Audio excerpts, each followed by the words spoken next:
What's up out there, everybody? Just giving you my update on the post-Hard Justice. Had a great match this evening. Bunch of good ones, bunch of salty ones.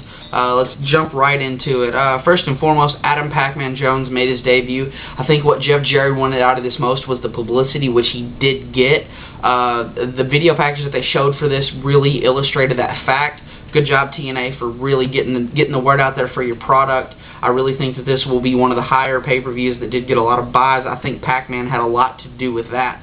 Raven versus Kaz wasn't one of my favorite matches tonight. We have seen Raven do the same thing that he's always done. He'd get a couple people together in a group.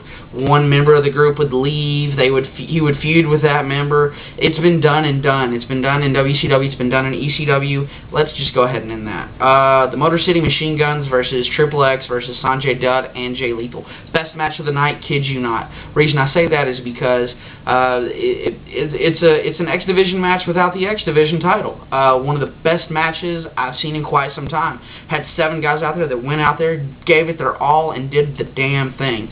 Now let's move on from the best match to the worst two, and that I'm talking about Chris Harris versus Black Rain and the Latin American Exchange versus the Voodoo Kin Mafia.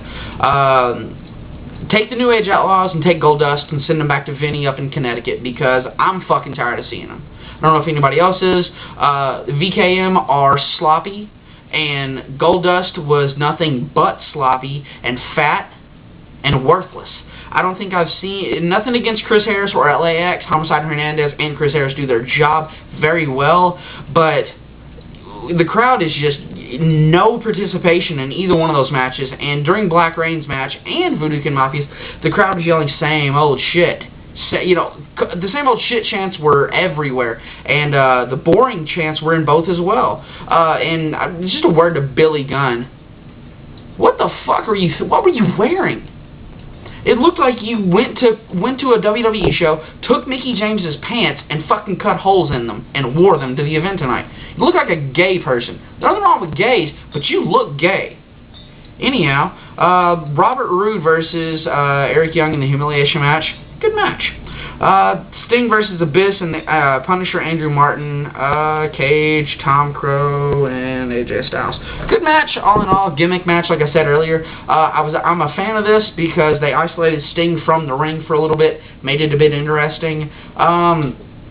Anyhow, I said it earlier. AJ would get pinned by Abyss, and Abyss would go to No Surrender as the #1 contender.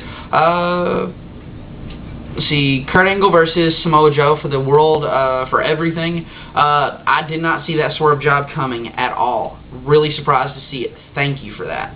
I was really excited to see that the whole family was all about that match. Everybody had different perspectives, but all in all, a good match.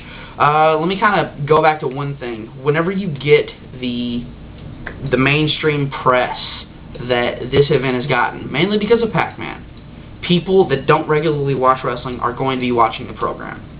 Now, when they watch this, and they see people like VKM and Goldust, or whatever you call them, it's really not going to work. Those 2 matches were the only matches that I wish that I could have fast-forwarded through. Other than that, the whole event was absolutely great. Thoroughly enjoyed every other match. But just ship VKM and Black Rain back to Vince. I'm sure he'd be happy to have them back. I'll update you tomorrow night after Raw goes off the air. Let you know my feelings about that. You all have a good evening, and thanks for watching.